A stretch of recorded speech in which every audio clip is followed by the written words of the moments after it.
प्यारे बच्चों, सुप्रभातम। हम कक्षा अष्टम की संस्कृत की पुस्तक रुचिरा भाग तृतीय का तृतीय पाठ के प्रश्नोत्तरों को हल कर रहे हैं। उसमें हमने पूर्व में प्रथम और पहला और दूसरा जो है प्रश्न जो है समझा, हल किया। आज हम तृतीय और अन्य प्रश्न हल करेंगे। तृतीय प्रश्न कहता है, रेखांकित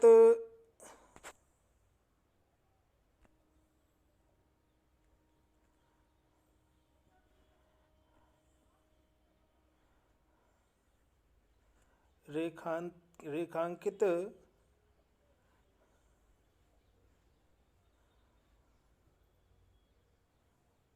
पदान्यधिकृत्य प्रश्न निर्माणम कुरुत। मतलब रेखांकित पद को आधार पर, पद के आधार पर प्रश्न निर्माण कीजिए। अंडरलाइन जो शब्द है उसके आधार पर, उसकी जगह पे जो है हमको प्रश्नवाचक जो है शब्द लगा करके और प्रश्न का निर्माण करना है। जैसे हम पूर्व में भी पहले दो पाठों में भी हमने ऐसे प्रश्नों को हल किया था। पहला प्रश्न के जो है कह रहा है कि भोजपत्रोपरि लेखन कार्यम आरब्धम। भोजपत्र के ऊपर लिखने का काम प्रारंभ हुआ। अब यहाँ जो लेखनम है वो अंडरलाइन है, तो लेखनम की जगह किम शब्द का, मतलब इसका नियम है कि अगर प्रश्न का उत्तर दें तब, या उत्तर से प्रश्न बनाए तो जिस प्रश्नवाचक शब्द से उत्तर बनाते समय, तो जिस प्रश्नवाचक शब्द में जो विभक्ति होती है उत्तर वाले शब्द में भी वही विभक्ति प्रयुक्त होती है और उसी लिंग और उसी वचन का वो होता है।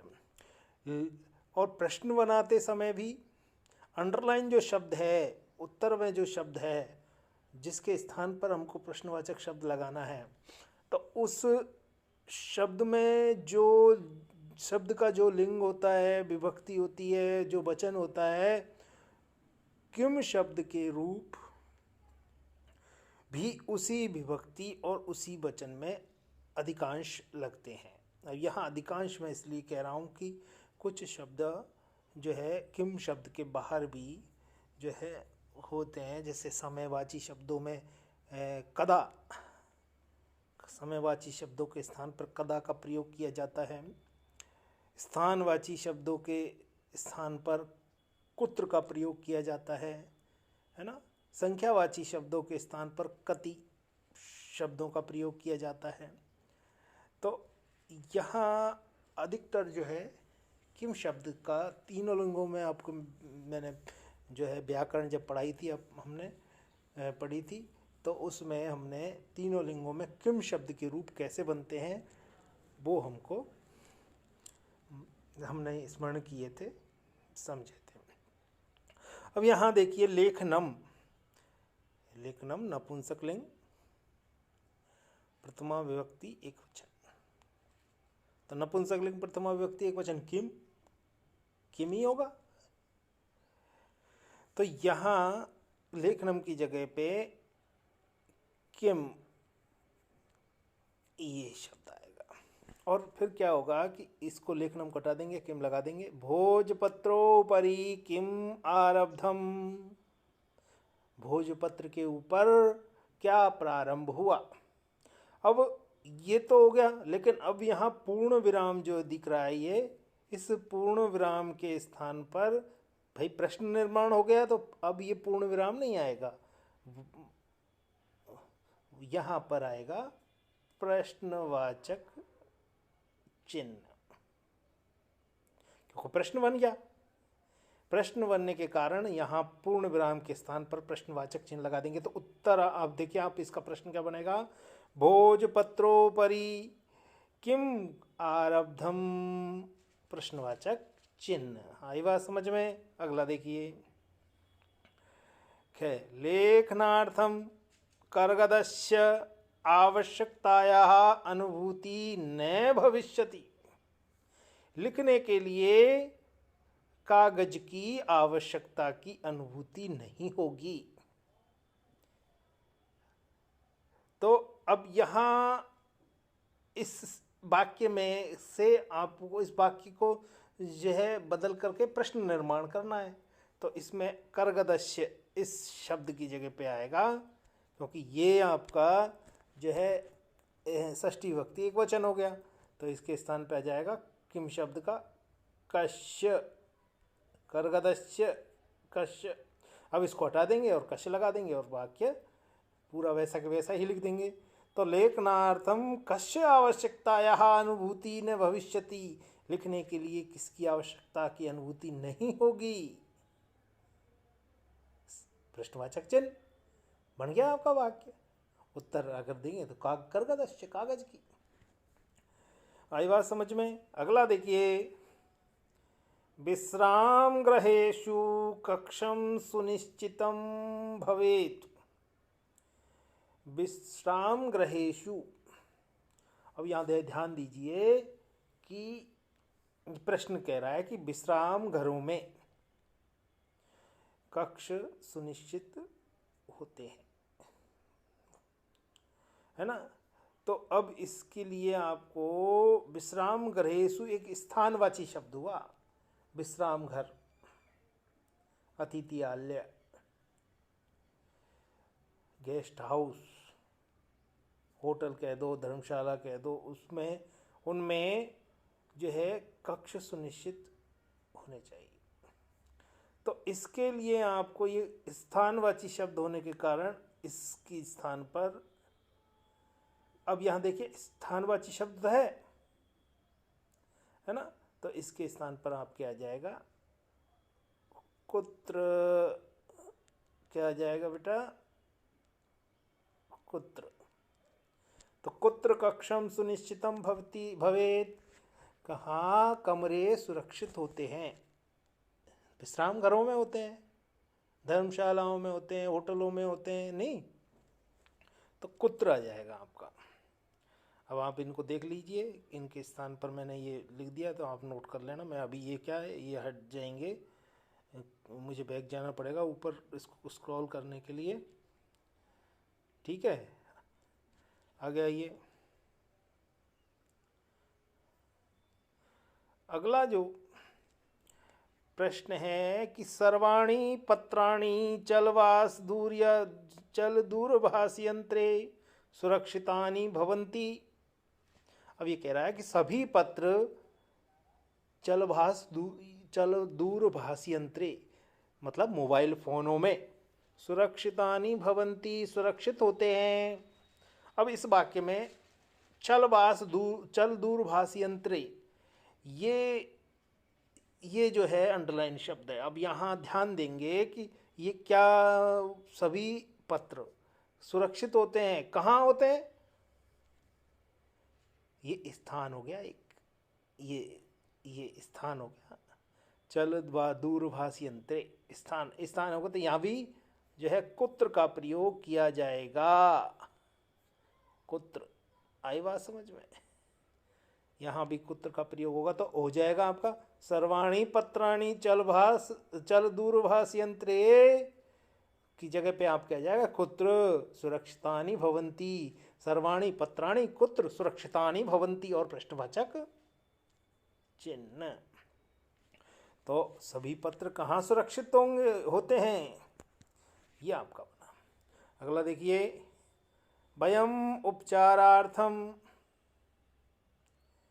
चिकित्सालयम गच्छामः। वयम, हम सब, उपचारार्थम, उपचार के लिए, इलाज के लिए, चिकित्सालयम गच्छामः, चिकित्सालय जाते हैं। तो यहाँ उपचारार्थम की जगह पे आपके आ जाएगा प्रश्नवाचक शब्द जो है वो आएगा किमर्थम। किमर्थम, आई बात समझ में। यहाँ ये अनुस्वार लगा दिया मैंने, किमर्थम, यह मैं भी लग जाएगा।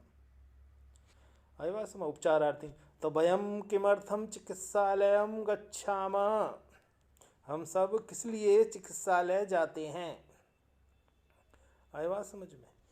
ये आपका इस तरह ये प्रश्न निर्माण जो है करने वाले प्रश्न हल हुए। अगला देखिए, मैं बैग जाऊंगा, इसको देख ले। इसमें घे में तो आएगा कुत्र और अंग में आएगा किमर्थम, ये म आएगा किमर्थम, ये ध्यान रखना। जैसे उपचारार्थम, इसमें भी अनुस्वार लग रहा है ना, ऐसे ही लगेगा अनुस्वार। अगला देखिए, उदाहरणम अनुसृत्य विशेषण विशेष्य मेलनम कुरुत, उदाहरण के अनुसार विशेषण विशेष्य का मिलान करना है। अब यहाँ एक विशेषण है और एक विशेष्य है, तो विशेषण पहले समझना होगा, विशेषण क्या है, विशेष्य क्या है। तो विशेषणता अर्थात संज्ञा या सर्वनाम की विशेषता बतलाने वाले शब्द विशेषण कहलाते हैं। और विशेषण शब्दों के माध्यम से जिस संज्ञा या सर्वनाम शब्द की विशेषता बतलाई जाती है वो उसे विशेष्य कहते हैं। आई बात समझ।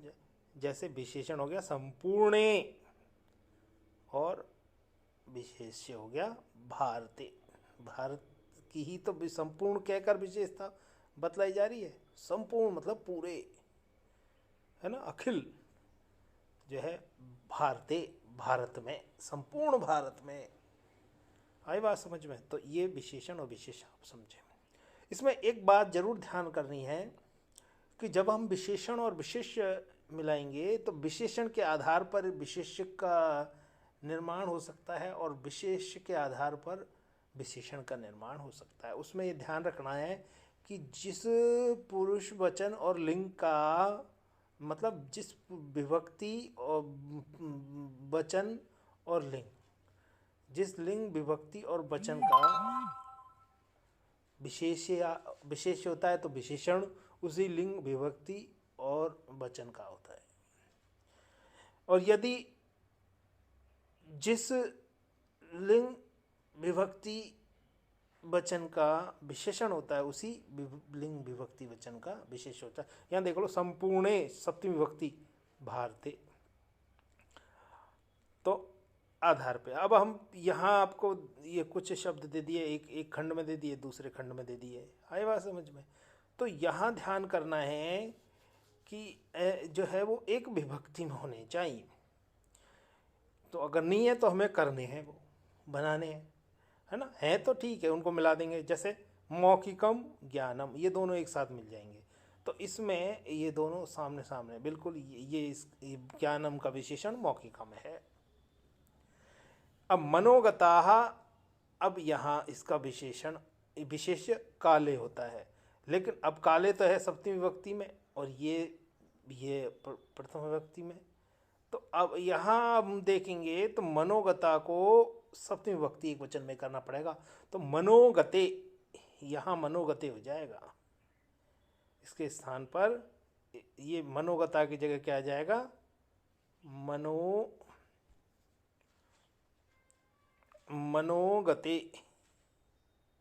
मनोगते। तो यहाँ भी सप्तमी हो जाएगी, तो मनोगते काले। आई बात समझे। अब आगे देखो, टंकिता। अब क्योंकि हम आगे और भी शब्द हैं तो अभी इनका मिलान नहीं हुआ है, यहाँ पे नहीं हो गए, तो दो का हो गया। इसका तो हो गया, यहाँ देख लो, इसका तो हो गया ये से, और मनोगते काले, मनोगते काले ये बन जाएगा, ठीक है। और अब टंकिता का उपकार के साथ नहीं होगा, तो यहाँ हम देखेंगे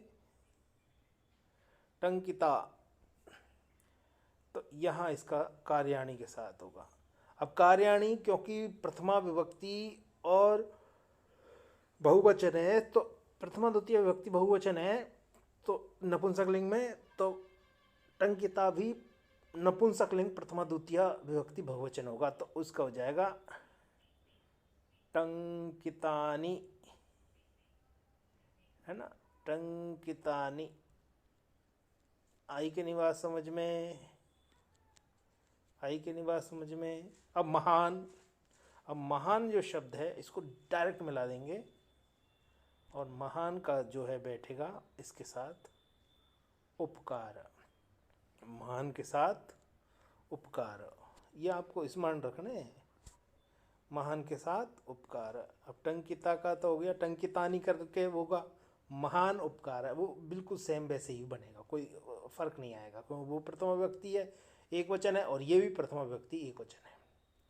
आगे देखिए, मुद्राविहीन, इसमें विनिमय आ जाएगा, मुद्राविहीन विनिमय। आई बात समझ में? तो प्यारे बच्चों, आज हमने तृतीय पाठ के कुछ दो प्रश्नों को जो है, कुछ प्रश्नों को दिए, दो प्रश्नों को हल किया और समझा। मुझे आशा है आपको अच्छे से समझ में आए होंगे। आप इनका अभ्यास कीजिए, इनको जो है स्मरण कीजिए। आगे के हम कल देखेंगे। धन्यवाद।